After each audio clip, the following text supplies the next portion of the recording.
One of the purposes of the textbooks everywhere is to construct a national identity. Now, this is an official narrative which is based on, in our case especially, but otherwise elsewhere too, on exclusion, erasure, marginalization.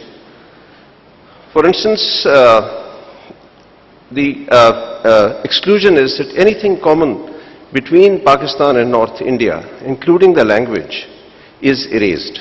I mean, it's simply excluded. Prehistory, that is to say, before the 8th century, before Muhammad bin Qasim arrived, is excluded. So, many people have written on this. bcoz has written about the murder of history of Pakistan. Dr. Pervez Hoodbhai and Dr. Nair wrote a book for us a long time back about these things. What is wrong with our textbooks, etc. Rubina Sehgal has written about it. Subtle Subversion is a very 2004 product, I believe. It's a report which is on this. So it's not a new issue. Many people know about it. Why doesn't it go away? In my view, it doesn't go away because the way the state has been constructed is by exclusion, is by othering. The India is the other, and therefore all construction of the state has to be focused upon this India-centeredness, one. And the other reason is that Islam being this Islamic nationalism, our nationalism being focused on the use of Islam as a primary symbol with Urdu as a secondary symbol, it was necessary therefore for the state, the logic of the state was such that they emphasized upon it to the exclusion of all other multiple narratives in this multilingual country. That is why the sidelining began early. It actually began in the 1950s. But it became stronger. Gandhi was there, he was removed because of, as power decreased and the perception of weakness increased, emphasis upon a very, on the military, upon glorification of the armed forces, wars, those kind of things increased. Especially after the 1965 war, and then after the 1971 war it increased very much. So Ziaul Haq did not introduce it, but he of course accelerated it, the trend. Now, I looked at textbooks. I'll just give you a small example of textbooks in my book, again published by the Oxford University Press, called Language, Ideology and Power. Since that's a huge tome, I am not going to force you to read it. Nobody reads it anyway. But that book looked at class 1 to class 10 textbooks. I was not doing the same thing which other people were doing. I was looking specifically at language textbooks. And one of the things which emerged from this, all languages, that is, optional languages, Arabic, Persian, Pashto, Sindhi, and so on and so forth, English of course, and Urdu.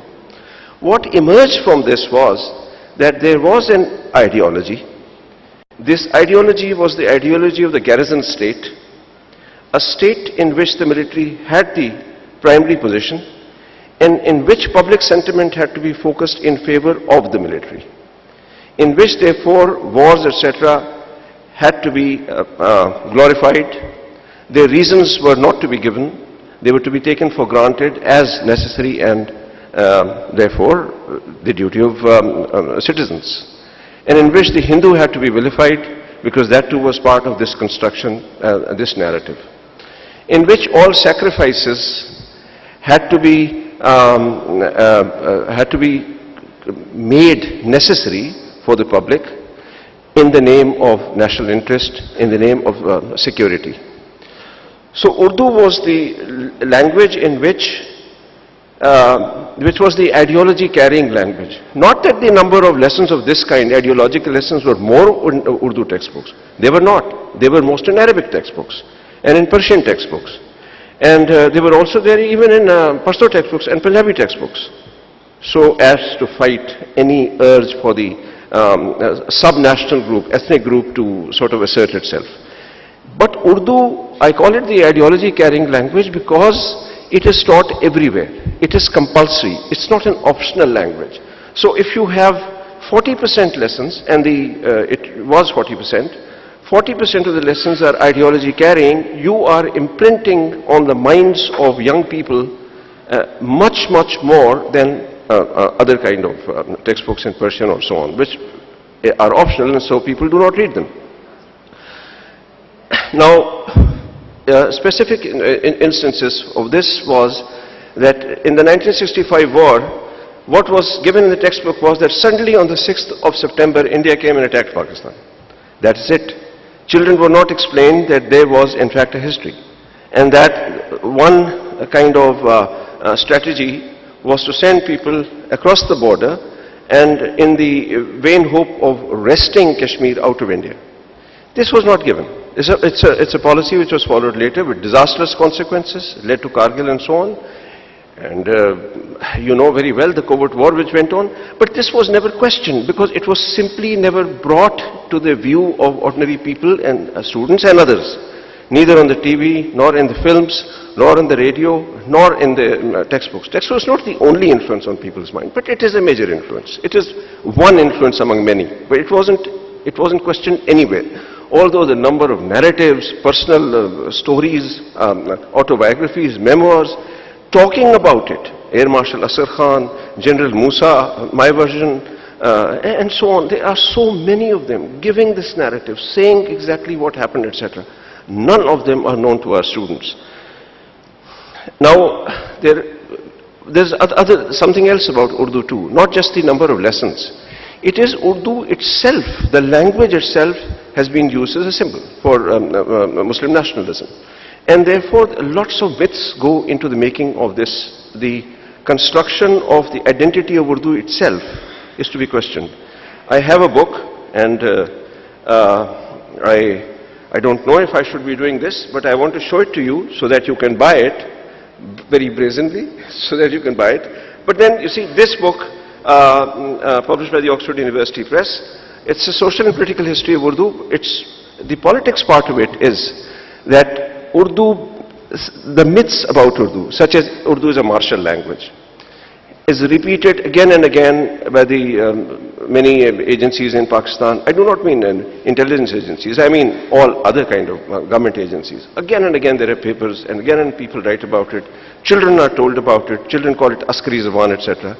The fact, however, is that Urdu has the beginnings of other normal languages. It is not created in a lashkar. It is not a Lashkari Zaban. The word Urdu in Turkish does mean lashkar, does mean camp, does mean military camp. But the word was there. However, the language was called Hindi for about 500 years. That is why the title of the book is From Hindi to Urdu. There's one thing called Sanskritized Hindi. Of course, that was created in the 19th century. But there is another common language, the mother of Urdu and modern Hindi, that was called Hindi for over 500 years. Every Persian document, every Devanagari document, every other document calls it Hindi. Shaykh Bazukhane Hindi Farmudand. That kind of thing you find in Persian documents. That is hidden from our children. They don't know it.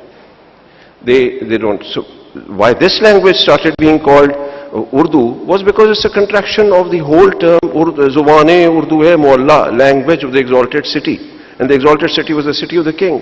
And in India, the word Urdu was not used for military camp. This is Shamsur Rahman Farooqi saying this. It was always used for the king's city. That is to say, the exalted city, which was Agra and later Delhi, Shah Jahanabad. So that is a myth.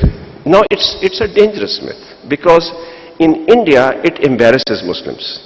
It draws them apart as people who draw their citizenship not from ordinary rights of citizenships, but were conquerors, although they were not. Another myth is that Muslims are Arabs. Muslims are not Arabs. Muslims are mostly converted people. Some of them, of course, are Arabs. Some of them are Turks. Some of them might be Persian. Some of them are Pashto-speaking people, and so on and so forth. But they were people who accepted another faith. They were Indians first. This is another part which is erased in all our textbooks. I haven't seen anyone mentioning this. The other one, Urdu is a Muslim language. Well, Urdu by its nature is not a Muslim language. It did become a language of Indian Muslims, but there's a construction. It happened. It happens to languages. Latin now is called the language of the Vatican. It wasn't always the language of the Vatican. It was the language of people who oppressed Christians and burnt Christians at one time. These things change. And then Urdu is the national language and therefore a carrier of Pakistani nationalism. Well, that is because we have made it such. Otherwise, Punjabi is spoken by 44% Pakistanis. That could also be a national language. One can have more than one national language. One can question the idea of having only one national language. Those are not done in our textbooks. So our textbooks are therefore another way of keeping the garrison state alive. And that is why I question them. And I believe this is something, unless the textbooks change, we cannot ask for people with more oriented towards peace in Pakistan. Thank you.